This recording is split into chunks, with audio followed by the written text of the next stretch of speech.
Lahat ng divers na sumisid hanggang sa lalim na 62 meters ay binantayan ng medical team mula sa Philippine Navy, katuwang ang UNTV News and Rescue Team. Strategic ang pwesto ng mga standby medic sakay ng speedboats upang mas mapabilis ang pagresponde sa mga divers sakaling magkaroon ng emergency.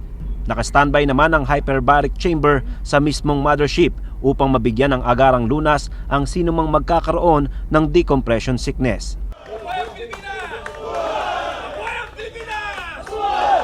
Masaya ang medical team dahil naging matagumpay ang kabuuan ng underwater flag hoisting sapagkat ligtas ang lahat ng diver sa pagtatapos ng misyon. Thank you sa mga lahat ng mga medical team na nag-participate, sa inyo din, sa mga UNTV rescue team and civilians, other civilian doctors, kila Dr. Diabres. Naging mahirap ang naging pagsisid ng mga technical diver dahil malakas ang current sa ilalim ng Philippine Rise. Ganun pa man, pinilit nilang mailagay ang watawat sa loob ng maximum time na 20 minutes. Bagamat nasugatan ang isa sa mga diver na agad namang nilapatan ng first aid ng medical team. Ang pinaka-importante, lahat ng divers, lahat ng pumunta doon, safe and sound tayo lahat. Nagawa natin yung mission natin nang walang aksidente. Masaya naman ang isa sa mga nanguna sa misyon dahil successful at maganda ang naging resulta ng lahat ng ginawang paghahanda para sa makasaysayang flag hoisting. So we build up the team spirit for all the divers. So it started from Anilao, Batangas.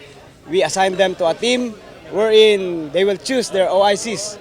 So there will be an in charge in every team. So we were able to build up the team Philippine Rise. Upang matiyak ang kalusugan ng lahat ng divers na binubuo ng Philippine Navy, Philippine Coast Guard, Philippine Air Force, Presidential Security Group at UNTV News and Rescue Dive Team, lahat sila ay sasailalim sa medical monitoring sa loob ng 24 oras. We have to monitor them kung merong any signs and symptoms sila na mararamdaman. So, kailangan pa rin namin silang i-monitor after their dive. Lalo na yung mga nag-180 to 200 feet. Isang pagkakaibigan na rin ang nabuo sa lahat ng nakasama sa misyon. Magkakaiba man ang grupong kinabibilangan, ngunit nagsama-sama sa isang layunin na ipaalam sa mundo na ang Philippine Rise ay sakop ng ating teritoryo. Mula dito sa Philippine Rise, Benedict Galasan, humahataw sa balita.